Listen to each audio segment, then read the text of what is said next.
I'm sure at 12, yeah, he was like, actually, the Sabbath is on Saturday, not Sunday. The Sabbath. Sabbath was made for man and not for man made for the Sabbath. Shut up, Jesus. This is just like, I want to bully my own son. Dearly beloved, welcome to the Unblessed Podcast, where we inquire and exposit the mysteries of that ancient text, that good book itself, the Holy Bible. We are not theologians nor historians. We are but armchair philosophers who spent years in seminary or on a church staff and have since departed to make our own way. We invite you now to read, think, and laugh with us as we dive deep into the denominational doctrines of the divine in the Unblessed Podcast.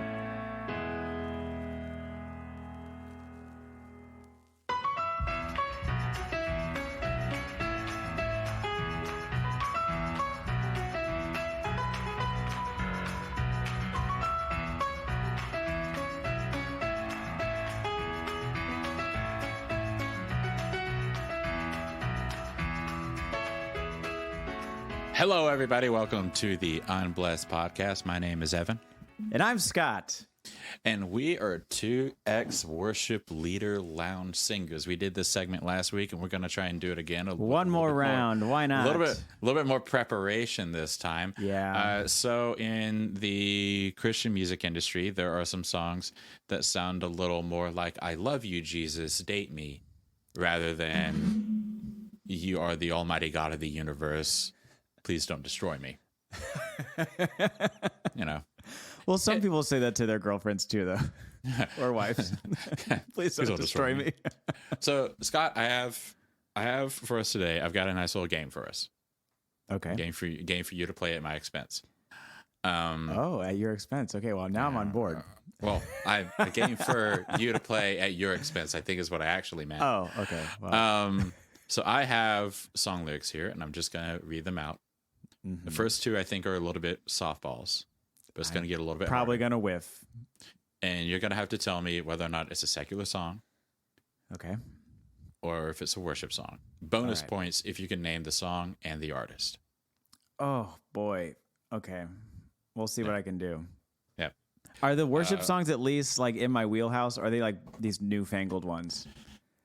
I don't think any of them are new. I think they all would have been on the radio when Back in our day. Okay. So the first one. All right. I looked for love songs that were vague enough that could be played in a church probably somewhere. Okay. And then Christian songs that were vague enough to be love songs. Got it. Okay. I'm ready. All right. Secular or worship? You're giving me a million reasons to let you go. You're giving me a million reasons to quit the show. You're giving me a million reasons, giving me a million reasons, giving me a million reasons about a million reasons. Oh, Lady Gaga, million reasons. Okay, yeah. That's just a palate tester. That's a palate tester. All right. It does sound kind of worshipy, though. It's kind of repetitive in that way. Yeah. Yep. The next one. You've got your reasons just to walk away. No one would blame you if you didn't want to face the pain. You find yourself up against the wall. You're scared to push because it might fall. And it just might change your life. You're on the edge. Now take one step, and you might find you'll fly. You never know what will happen next. Don't be afraid to let go this time. It might just change your life. That has very little spiritual woo-woo vocabulary in it. And I think the lyrics are a little too... They're not repetitive enough to be worship songs. They got to be easier. People are already getting lost on slide 2 on that one. So I think it's secular, but it's not ringing a bell for bonus points. Oh, yeah. I can't. So I will say this. Uh-oh. Probably not all these songs are technically going to be sung in church. All right. Well, so these are. Oh, we'll say. Boy. Yeah, we'll say this is a little bit more secular. Okay, so we get some like Casting Crowns, like platinum secular edition versus songs. K-Love. Okay, I gotcha. Because this is Just Might Change Your Life by Sidewalk Prophets. Oh, Sidewalk Prophets. Okay. Yeah, I went deep. Yeah, these are cuts. Okay, all right, I'm ready now. All right, I dug deep. Strike one. That's all right. Yep. Let's do this one next. I candy coat and cover everything, but I'm still hiding underneath. It's been a long time. It's been a long time. 1,000 faces looking up at me, hands all pointing to the ceiling. Oh, what a feeling. I've got friends in highly low places. I'm standing on post and I'm posted up. Can't afford to lose them. I've got friends in highly low places. I'll go inside when I want to party. Grab a girl and dance. Don't touch me. Don't touch me. Don't touch me. Whoa. Why do I put myself in these situations? I keep pushing myself even though I can't take it at all. Boy, I'm not going to do well with this. I don't think I know these songs. I didn't make it easy for you. No, and you have a very particular music taste that I I don't follow sometimes. So these just feel like secular songs. Unless it's just This is secular. This is Whoa by Forever the Sickest Kids.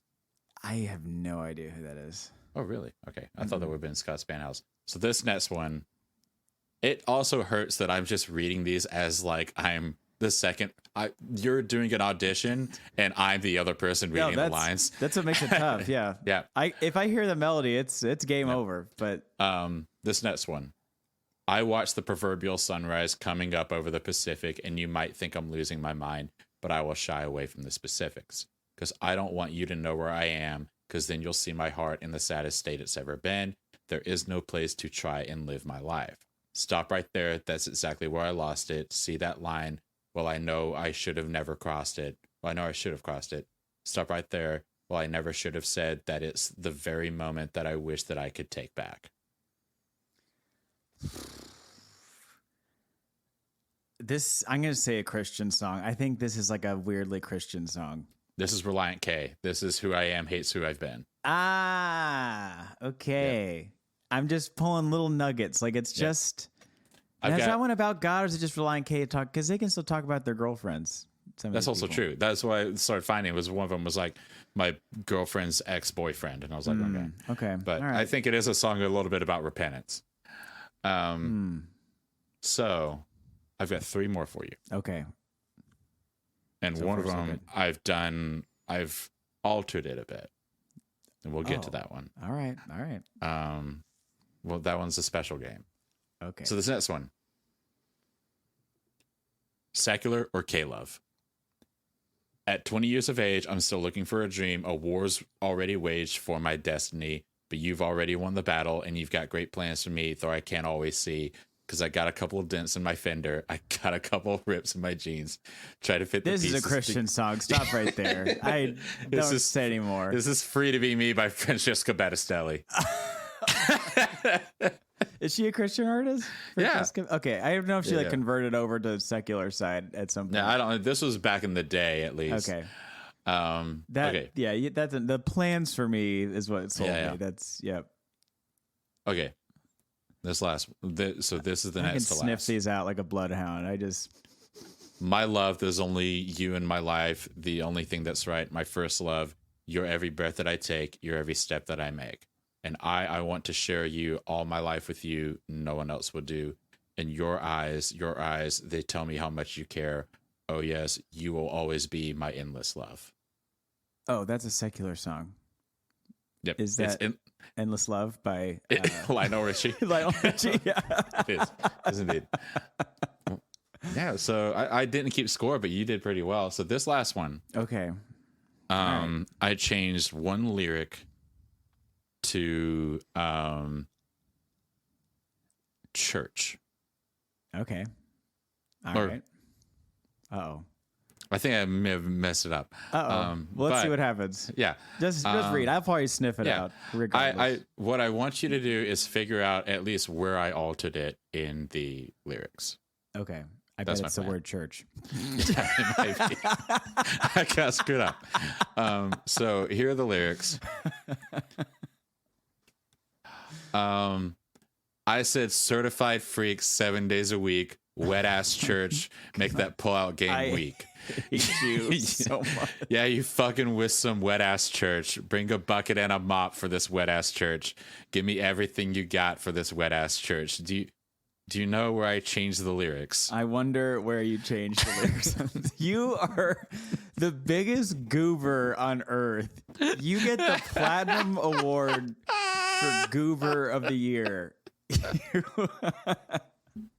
It also doesn't help that Changing cable. WAP to walk. Get out of here. Also, I love man. Nicki Minaj and Megan Thee Stallion. So Megan Thee Stallion. The Stallion. The Thank you very actual much. stallion. Whew. Okay, so I think I what did I win? I missed one. I got 90%. Another jewel in your crown. Amazing. Fantastic.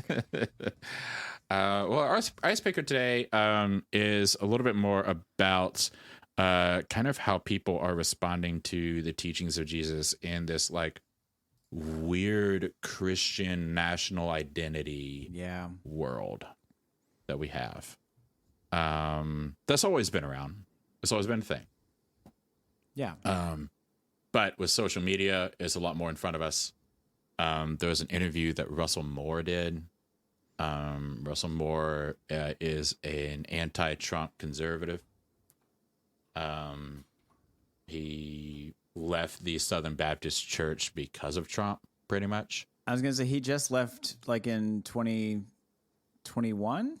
2021, 2020, something like that. Something like that? Yeah. He did like a big open letter and was just like, y'all have strayed from... It was a combination of that and then also how they were dealing with the sex scandal, the sexual assault scandals Oh, yeah. in the SBC. And he was just like, y'all are... What is he now? Yeah. Is he still? So he's not Southern Baptist anymore because he left the. He's just Russell Moore. He's just Russell Moore. He's just Russ. I think he's like the same church. I'm pretty sure. They just left. Yeah, unaffiliated with the SBC. So yeah, gone. Yep. But he was on a podcast. He was doing an interview, and he said, it's becoming all too common right now where I'll have pastors who will walk up to me and they'll say, I was teaching a Sermon on the Mount. And I will say, blessed are the poor, blessed are the hungry, for you will be filled. Blessed are the poor and needy, for you will inherit the kingdom of God. Blessed are the meek.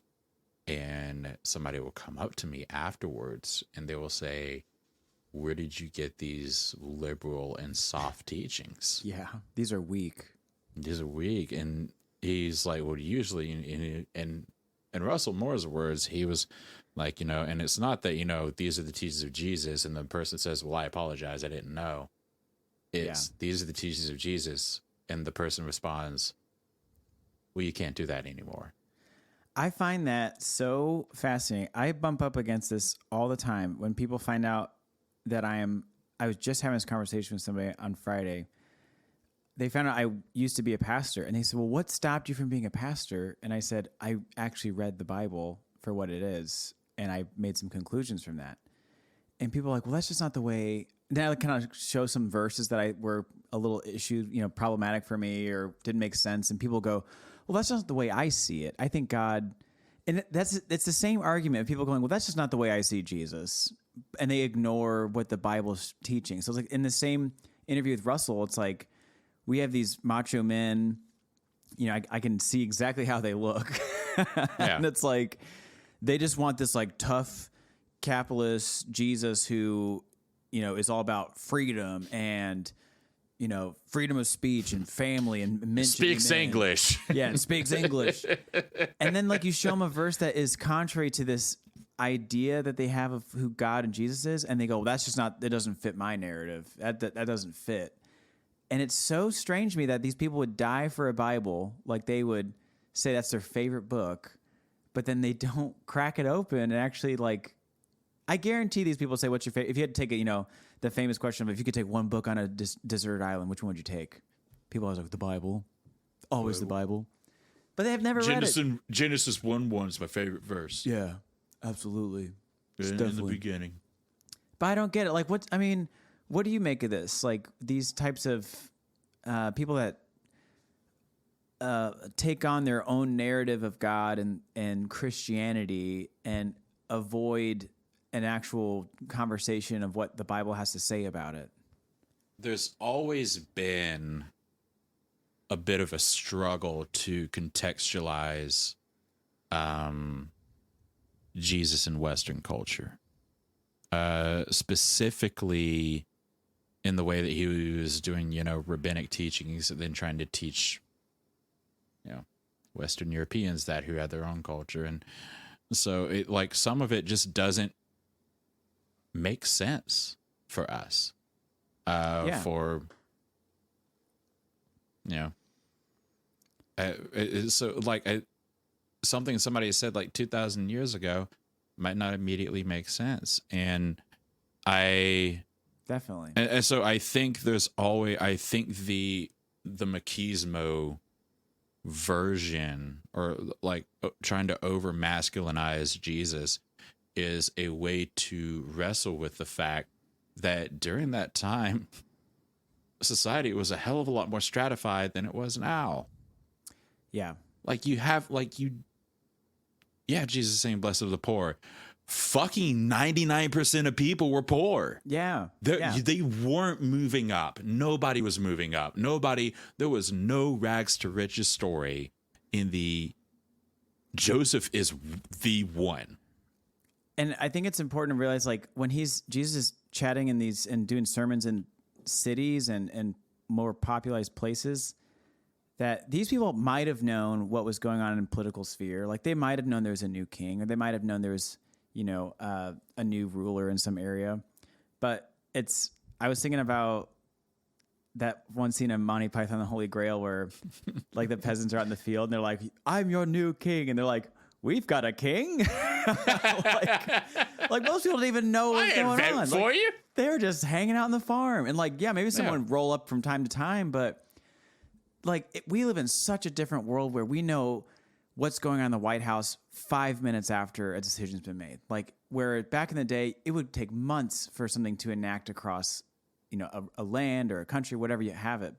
And even as recent as like the Civil War, World War II, even. Yeah, give it 100 years. Word did not reach certain people that the war was over. Absolutely. Until way too late. Days, and it was like, well, shit. So like the idea that you like, this is like, I do think Jesus has a lot more socialist tendencies than he does capitalist ones, severely. Definitely. Yeah. But I don't think it's a 1-to-1 ratio. Yeah. In at least our understanding of socialism, our understanding of communism, and our understanding of capitalism, because those weren't ideas. No. Those were not. It wasn't a capitalist system. It was very much an oligarchy. It was very much a meritocracy, different things like that. Like, depending on what fucking city you were in.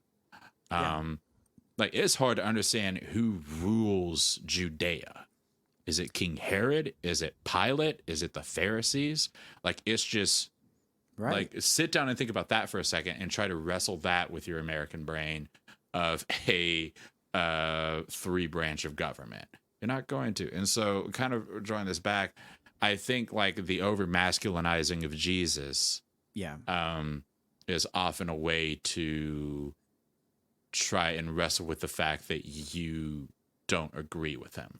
Yeah, people assume that Jesus like founded America and what the current version of America is trying to be. Yeah. And what I think I just see people miss is that they are being sold a Christianity from other men and other, these like macho dudes, like, what's his face, from Mars Hill and all that jazz. Mark Driscoll. Yeah, like Mark Driscoll. It's like they've been sold this their lives growing up, and so they just assume that's how it goes. And to me, it comes down to the importance of the pulpit and people, the weight people give that. And people just go, like we talked about in an early episode, people just walk up to the pulpit, have a verse that they're going to preach from, and they kind of loosely tie their idea to that verse, and then just spit off whatever they want about what they're feeling that day. I see all these books in school. Let's talk about what was on the news yesterday, and this is what I think about it. And they just spit off their own idea, but they don't actually look at the Bible and how it is applying in any factor, or they try to apply the Bible to a situation that was not meant to be applied to.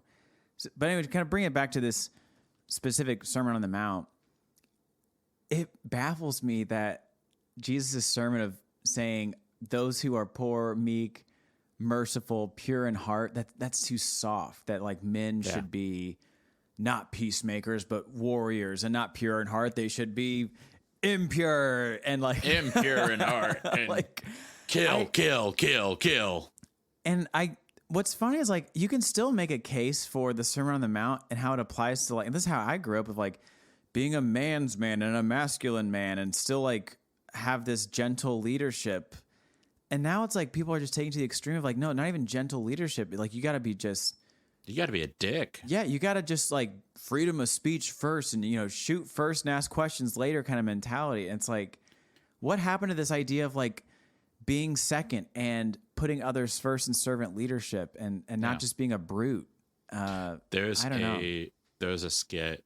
It was a British skit, and it was a woman who doesn't care what other people think, viewed as asshole by friends. Yes, And absolutely. she's just like, I don't care what other people think. If I have an opinion, I'm going to tell it to you straight to your face. And it cuts to like friends of Margie, and it's like, and she's a bitch. Like, she sucks. We don't like her.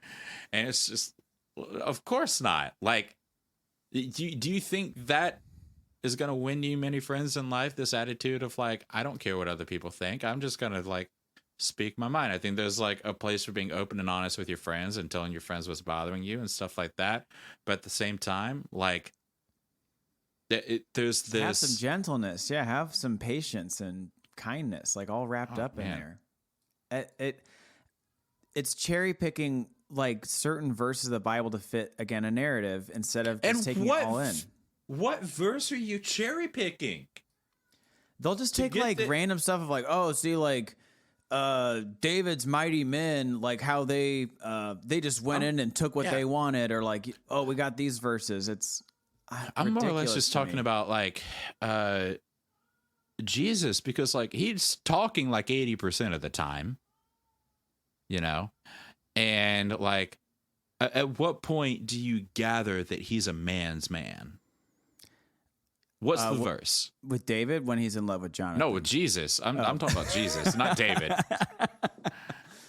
Jesus does not get. I guess you could say when he like turns the tables over in the temple. That's probably like the most. That's it. Macho pro wrestling movie made, but yeah, Jesus and this is what's crazy how it's turned so quick, because meek and mild Jesus has been worshipped, and I would even just say like presented and sold in that way for years, that he was, you know, a peacemaker that came, that was that's what the Quakers saw. They saw Jesus as anti-war, anti-conflict, handling things with patience and kindness and love. Oh, and I don't want anyone to be mad at me. Yeah. Nope. And suddenly like, it's like people, it's just amazing that there's all these branches of Christianity that claim they have a personal relationship with Christ. And that's what really gets me. I'm going to get my high horse for a second, but it's like, if people really believe Scott, that they have a personal one-to-one actual connection, I'm not talking like I'm just saying this as like an allegory. Like if they really think they pray and connect with Jesus, why do we have so many different versions of Jesus out there that are being peddled? Why do we have televangelists that say Jesus wants us to make money and get rich? Why do we have some that say we're anti-war? Why do we see some we should go to war and fight for the USA? If we're all talking to Jesus, at some point he should tell some people, hey, shut up. Hey, this is me. You should quit your job as a pastor. This is not who I am. And it baffles me that people get away with it. They'll just say, oh, I talked to Jesus and he said this. And it can be 100% the opposite of what Jesus told somebody else. I don't understand that. But Russell Moore, I will say, I'll end it here, is I've always liked him. When I was in the church world and when I would visit the Southern Seminary, I always respected the dude. I thought he had a good head on his shoulders. I still want him to take a couple more steps farther. And yeah, same. But I think that I like him. I'll say that as well. Like, I think like he at least critically thinks about it, because as a conservative, he's anti-gun. because he's a Christian, and he's put out a big thing that was like, should Christians own guns? And he was like, no. Damn. Yeah. Full stop. And he was just like, you don't. At what point in the Bible does it say like that you should own any sort of weapon? Yeah. Right. He's a good dude. Like, good one. Yeah, he's a good dude, and he critically thinks about stuff, and he approaches that to our culture. Our main topic today. Speaking of dudes. Speaking of getting lost in the sauce. Speaking of everything, today we're going to talk about two of the worst parents in the Bible. The Holy Mother Mary, that almost a third of the world probably prays to in some capacity. Yep. Well, she's not a good mom. Oof. How about that? You hear that, Catholics? Coming for you. Let's do it. We're in Luke 2. You and your shitty Cheez-Its. Cheez-Its. It'd be something they made him cheese flavored. Why not? I mean, I don't think cheese would be against that. He's probably like, dang, he's so boring. Like, why can't we have daily bread that's like, got cheese rolled up into it, or like pepperoni rolls? Hey, y'all, I said daily bread, not daily plastic. Come on now. Yeah, come on. All right. Well, Luke 2, 41. Yeah. Every year, his parents, capital H, traveled to Jerusalem for the Passover festival. When he, capital H, was 12 years old, they went up according to the custom of the festival. After those days were over, they were returning. As they were returning, the boy Jesus stayed behind in Jerusalem, but his parents did not know it. Jesus sneaking out, age 12. Playing hooky. Smoking weed behind the gas station. Probably, dealing fentanyl. Assuming he was in the traveling party, they went a day's journey. Then they began looking for him among their relatives and friends. When they did not find him, they returned to Jerusalem to search for him. After 3 more days, they found him in the temple complex, sitting among the teachers, listening to them and asking them questions. Pause. This is generously 3 days. Yeah. Of not knowing where your kid is, and one of those days you weren't with him and you just assumed. Yeah, if I recall watching the show The First 48, you have almost 0% chance finding somebody after 48 hours. So I don't know how on earth that they went a chill. Now, here we got to figure out the math. They leave and go a day's journey, which I'm assuming is like, I don't know, probably walking for maybe, I don't know how long people walked, 8 or 10 hours maybe, something like that. Beats me. Well, he was traveling in the party. They went a day's journey. So it's a day's journey from Jerusalem to wherever they were living at the time. So we can say that. Yeah. And then they began looking for him among the relatives. When they did not find him, they returned to Jerusalem to search for him. So I think it was a day's journey. And then when they got home, they spent a day there looking for him. And then when they couldn't find him, they did the day's journey back. So that's one way to interpret it. The other is it was a day's journey. Then they couldn't find him. A day's journey back. Day's journey back. And then they spent 3 days in Jerusalem and could not find him for 3 days. I think they took a little vacay. I think they went a day's journey. No. Where the Bible is silent, I am silent. And then I think they go, you know what, Mary? It's kind of nice not having Scott. This is the Mother Mary. She's never done anything wrong. That Jesus, he's kind of a know-it-all. It's kind of nice to have a little breathing room. Let's just take it. Let's go to the lake. Let's get on the pontoon. God, you ever notice how preachy our son is? I'm sure at 12, he was like, actually, the Sabbath is on Saturday, not Sunday. The Sabbath. Sabbath was made for man and not for man made for the Sabbath. Shut up, Jesus. This is just like, I want to bully my own son. This is why you're getting picked on in the playground, Jesus. Really, the last should be first, not the first should be last. I know when God's coming back and no one. Actually, no, I don't. Actually, no, I don't. I do, but I don't. But I don't. Wait, I do, but I don't. My dad can beat up your dad. I know something about the Holy Spirit that you don't know. It's me, but also not It's me. Yeah, I'm going to have to die for that to happen. I'm trying not to think about it. God, I would want to get away from him for 3 days. Just all the time he's eating his cereal. It's like Rice Krispies coming down his chin. If two men are in a fight, you should actually, you shouldn't stop them by grabbing their testicles, or else you should cut off the woman's hand. That's what it says in Moses' law. Thank you Dad, once again for that, Jesus. Yeah. Mary's just like, boy, I've got to deal with that the rest of the day in my brain. Why are you looking for the living among the dead? Oh my gosh. Joseph comes home and he's just like, boy, our finances are in terrible shape. And he's like, actually, blessed are the poor in spirit. There's actually no place that says give 10% for tithing. Tithing really is just part of the own cut. Blah, blah, blah, blah. Joseph's like, well, being rich in spirit ain't going to pay for your Hebrew school, is it? Actually, blessed are the merciful. So you should be merciful to me. You shouldn't be punishing me. No wonder he died early. Joseph, not Jesus. He lived again. It's fine. I'm talking about Joseph. I'm talking about Joseph. No wonder he croaked. Yeah. Oh, Lord. And then he's just doing the same thing with these rabbis. Yeah, he walks in.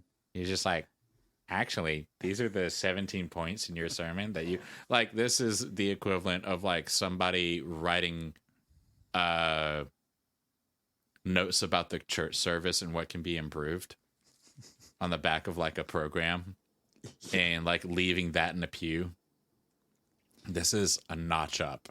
Oh, yeah. He's just know-it-all to the like, max. Knows everything. like, I bet I can count how many hairs are on your head right now. 1, 2, 3, 4. 4, 5, 6, 7. Just kidding. I already know what the number I saw is. you in your mom's womb. You're on your 5th marriage. I'm going to draw this in the sand. Look, this is you. This is you. Me. I'm going to make a post route. You're going to block this defender that comes over here. Yeah. I know every Super Bowl winner.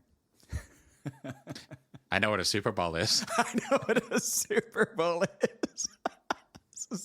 This is somehow the stupidest bit. Oh, man. Oh, God. Okay, so When his parents saw him, they were astonished, and his mother said to him, Son, why have you treated us like this? Your father and I have been anxiously searching for you for 5 days. Why were you searching for me? He asked them. Didn't you know that I to be in my father's house? Sacrilegious episode I think we've done. Oh, it's my favorite. Oh. But they did not understand what he had said to him. Why are you searching for me? Didn't you know that I would be in my father's house? I knew where I was. I knew exactly where you guys were. And Joseph is just over there like, well, fuck me, right? Okay, I'm a bad dad, all right? I'm a bad stepdad. Yeah, I'm sorry that it wasn't my seed, dude. Like, Looks at Mary. Oh, my God. you know there was a fight about it. You know there was a fight about it. 100%. Yeah. How many times do you think Joseph, whenever he got mad at Jesus, was like, Mary, your son. Yeah. Not mine. Not mine. That boy ain't kin. We had James, your son. James is fine. He's playing soccer this year. He's playing doing soccer. great. He's doing great. Jesus is over just drawing in the dirt again. Yeah. Making tables. Not even that good at tables. I think that tables. This is Evan's will actually moment. Actually, it wouldn't have made sense for Jesus to be a carpenter because primarily the resource in that time was stone, so he was more likely a stonemason. shut up.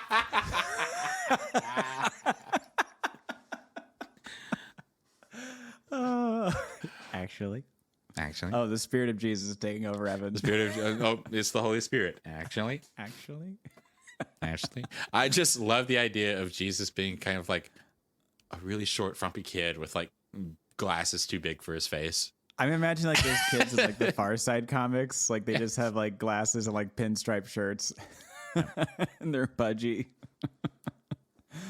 Oh, all right. So they take 3 days. They find Is this all that we're doing? Is just reading this verse and just making fun of? Pretty much, yeah. That's what people sign up for with this thing. Is just silly takes on very sacred and meaningful Text. verses for everybody else. You know how somebody read this one time and was like, "Oh, Jesus was a kid just like me," and we're just like, "Yeah, but he probably got bullied Yeah, he probably sucked. for being a nerd." Oh my god. If past Scott could see me now, I think he would just croak, just have Oh man. a heart attack from pure sacrilegious stress. My favorite image is the Joseph that we don't get in the Bible. Yeah. It's just a like my day-to-day favorite. grind. It's a day-to-day like coming home He's and it's just like, exhausted. Jesus, like, can you pick up your shoes, man? And he's like, "Oh, what are you, my dad?" And it's like, fuck, okay. Man does not live by bread alone, but by every word of God, actually. So I don't even need those shoes. You can throw them away. Jesus, come eat your dinner. Man does not live by bread alone. All right, I'm eating it. No, wait. Yeah. I know, yeah, there being like one or two moments like that where it's just like, No, actually, I'm total- actually hungry. I'm actually hungry. Joseph is just exhausted all the time. And so is Mary. Mary, I just Oh, see for her sure. like rubbing her eyes all the time, just like, 17 kids, oh, like classic Catholic family. I can't keep doing this. I cannot with this man. Yeah. Oh, that sounds great, honey. Yeah. That sounds. Oh, isn't? What's gonna happen? Really? Oh, really? Now. Which World Series is this? Oh yeah. Mom, watch. Mom, watch. I'm turning water into wine. That's nice, honey. You didn't watch. No, I saw. Look again. Women have eyes in the back of their heads. Moms do. So. Look, I resurrected this frog that died. Look. Oh, and you brought it into the house. How nice. Look, I found these cats and I resurrected them all. Can we keep them? I think they might be better outside. I asked my dad if I could keep them, and he said yes. My father said that we're all his creatures. We're all his children. Do you think Jesus called Joseph dad? That's a great Yes. question. Like, did he call him dad or Joseph? Probably just Joseph. I think it really rubbed him the wrong way, the whole situation. Yeah. So they find him in the temple, annoying all the professionals. They're all just like, oh, thank God the parents are. It's like when a student gets left at school, after school program, and the parents don't pick them up. They're just waiting outside by the bus stop, like It's like a look kid who following finally showed up. Kid following this teacher around. Actually, Tyrannosaurus Rex wasn't the biggest wasn't the biggest dinosaur. Like, And this is called a steam engine. Oh my God. So they're actually, just velociraptors wouldn't have been around at the same time. Oh, I cannot with this right This is now. the equivalent of a dinosaur kid of that it time. is. Absolutely. He's just a know-it-all to the max. He knows all. He truly knows all. He's a know-all. He's a know-all. Okay, so The rabbis pass it off to the parents, and as a former preschool teacher can tell you that this was the conversation. He reads so good. Yeah. As in a like, holy shit, I hate that your kid is so smart. yeah, please Like, get him please off of my feed schedule. him lead paint chips, whatever you can. Like, expose him to some kind of asbestos. I don't want to be around this kid. Oh, all right, so here we have 47, and all who heard him somehow were amazed. Do you think they really were amazed, or they were just like, uh-huh, uh-huh, Oh, that's nice. That's amazing. I think they were amazed that he probably knew as much as he did. Because what I imagine is he was just kind of like, somehow one or another, they just got into kind of a quizzing about the Torah. Yeah. Oh, And- that's what I initially interpret this as, is that they are kind of going back and forth on the Torah, and he's And for getting like 3 insight. days, he was just like knocking it out of the park. And they're like, well, what about this? I'd say the first 45 minutes they were impressed, and they were like, yes, okay, we know. I memorized the entire book of Deuteronomy. Want to hear me do it? Here we go. So they said, all were amazed at his understanding and his answers. And when his parents saw him, they were astonished. And his mother said to him, Son, why have you treated us so? Behold, your father and I have been searching for you in great distress. And he said to them, Why are you looking for me? Did you not know that I must be in my father's house? And they did not understand the saying that he spoke to them. Something about like trains or something that he was talking about. I think it's got more to do with the father's house bit. And he went down with them and came to Nazareth, and he was submissive to them. And his mother treasured up all these things in her heart. What a good mom. And fuck Joseph. And Jesus increased in wisdom and stature and in favor with God and man. And Jesus became everybody's favorite person at the end. So that's an interesting verse. It is. When Jesus was born, was he fully God and fully man? Or did he have to develop into fully God and fully man? This has been debated for centuries. And we're going to figure it out right now. And we are going to solve it. I was just listening to something about this on early churches and how one of the first divisions was Jesus born with all this knowledge, all the God power within him, or did he gain it later? And one of the first splits was he didn't gain it until he was baptized. That's when he fully became God. So in some aspects, people say Jesus was just a dude at this point, just an annoying little 12-year-old that followed the rules. And then when he got baptized, which does make sense, and I actually would fall in that camp, because in the verse where he's baptized, it says a dove comes down, the Spirit of the Lord, during baptism. Do you would that camp say that Jesus knew that God was his dad? That Jesus his knew entire that life. God was, his entire life. I don't know. I think they would say he gained it over time. Like, I think in this verse that he increased in wisdom. So I think Jesus kind of slowly, it's kind of like a Spider-Man kind of. I was supposed to say like an X-Men. Yeah, like he was kind of bit by the Holy Spirit as a kid, but he wasn't fully in the suit until later. Yeah, but, I think a better analogy is just like, Superman's the classic like Jesus analogy, you know, and just Clark and Martha sit down with him. They're like, son, it's time for you to realize you're not from this world. yeah. And he flies around the world and cries and then laser beams a Roman soldier. Perfect analogy. Yeah, exactly.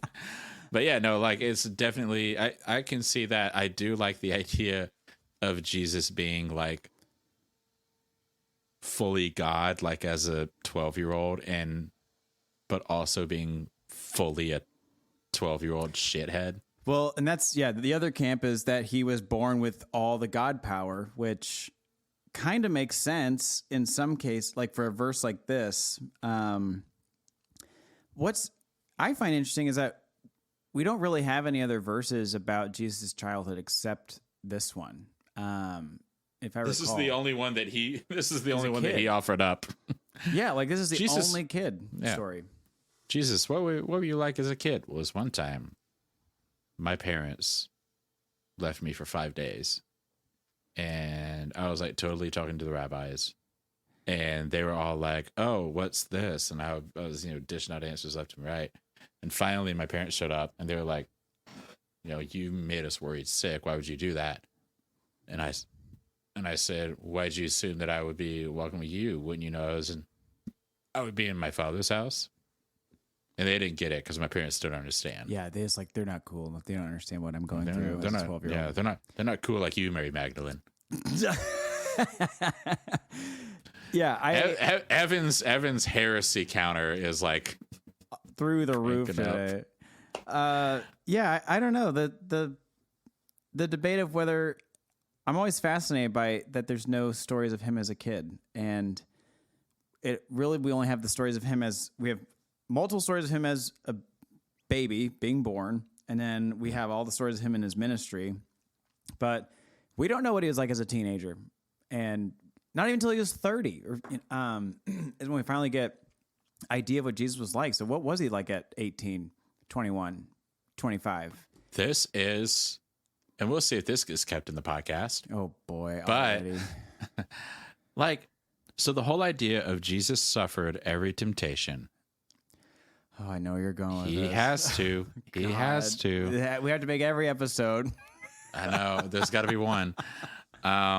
This podcast is rough for morning listeners. But did Jesus ever experience the temptation to masturbate? I would say that in a traditional sense, he never did, because it'd be the same way of saying, did he ever have the temptation to, well, I don't know. That's the trickiest part. He knew everything that you would go through, and he had to come and be man to be man and go through all what man do. What man do, so he could be the perfect sacrifice. So he had to conquer temptation. That was what I was taught, was that he was tempted in the same ways that humans would be. So he had the temptation to, sure. Yeah. But Which is kind of actually doing the deed, it's just in a traditional sense, I don't know. kind of funny, Jesus being at like a food market and this guy's like, melons, get your melons. Oh my God. And he's like, whoa. Oh my God. Oh man, I don't know. I'm cutting pomegranates over here. I cannot with you today. Yeah, I think he was tempted as a kid in a sense. That also brings up a further question. So if you believe that homosexuality is a sin, did Jesus get tempted to be gay? Definitely. Absolutely. Yeah. It is a good melons question. and a cucumber. I got melons and a cucumber over here. I think it raises a good question, though, of like if he was tempted in every way that we, I would say as a Southern Baptist, would think of what sin is. Did he experience this? Would he ever put in all those situations that everybody was put in? Right. And I think it's a tough one to answer, because it gets really dicey between at what point is a sin, a sin? Like, at what point is it sin? Is it that's just the desire to do it? So we'll keep it easy with with stealing, like just by wanting to steal and coveting in a sense, because coveting is just wanting something that's not yours if you think about it. But the sin is with the commandment, thou shalt not covet thy neighbor's wife. Yeah. Or his donkey.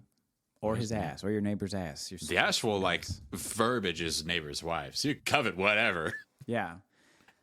So whether you did he ever want his neighbor's wife or his neighbor's donkey, in that sense? Yeah. It's that's a tough one to say. At what point did he get tempted to want? It really gets granular very quickly. And I think that's where it gets dicey where in the church, if it gets, at least in my experience growing up, is once it gets really dicey and a little too kind of philosophical in this kind of sense, people just want to drop it and go, well, he was just perfect, and he was perfect in everything he did, and that's that. He was just the perfect sacrifice, so he couldn't have. Yeah. And then that opens doors, because then it says, well, if he never had those temptations, then how does he really know? Because that's the whole comfort of Jesus being who he was, is that he's the God who experienced. Yeah. And was he perfect because he overcame the temptations, or was he perfect to begin with and therefore could survive the temptations?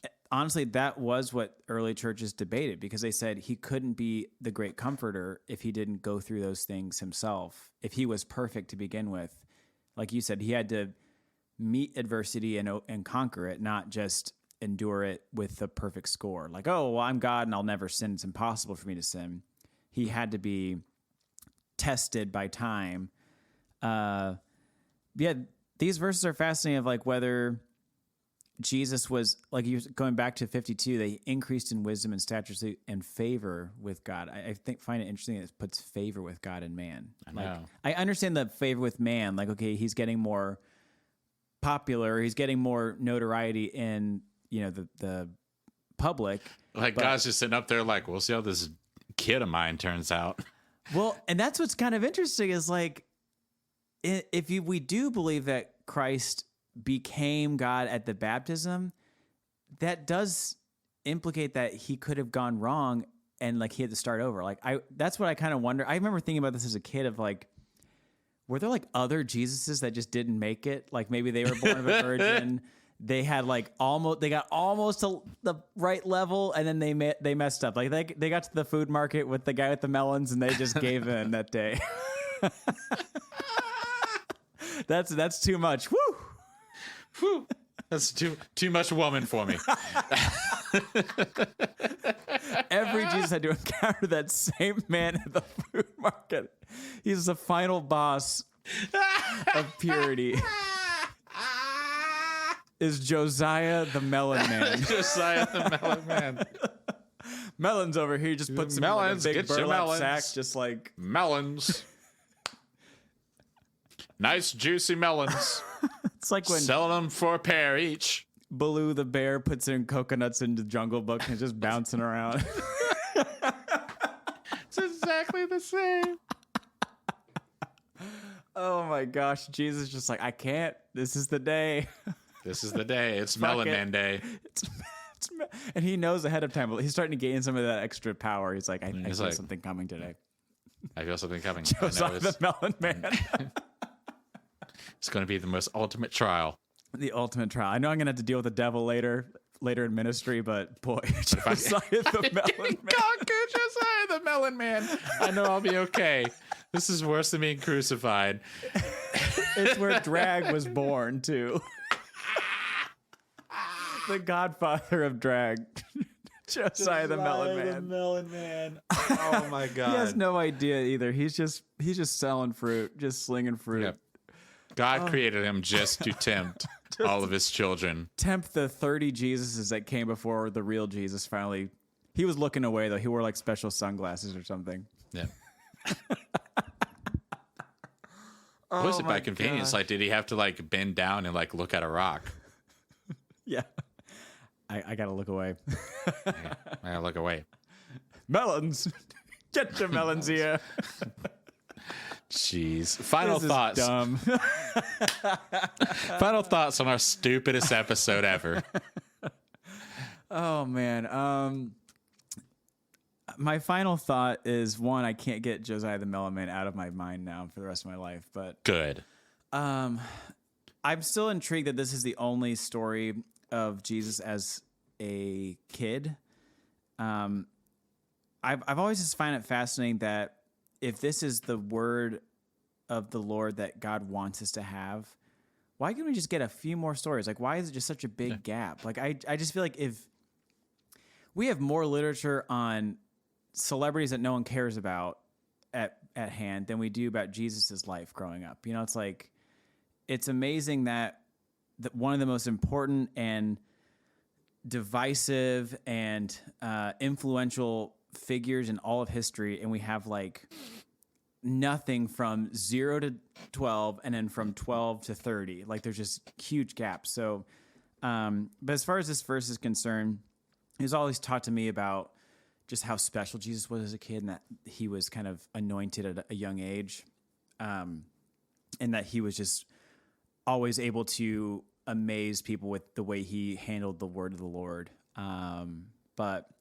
I don't know, the more you dig into it, and that's why I love doing this podcast, is just by even rereading it a couple times, you realize like there's so many little gaps and questions that pop up. And this is why I love doing this. Is like, these are the questions I had when I was 12 and when I was 16 reading this verse, but I would never say them out loud because they would always seem sacrilegious or stupid.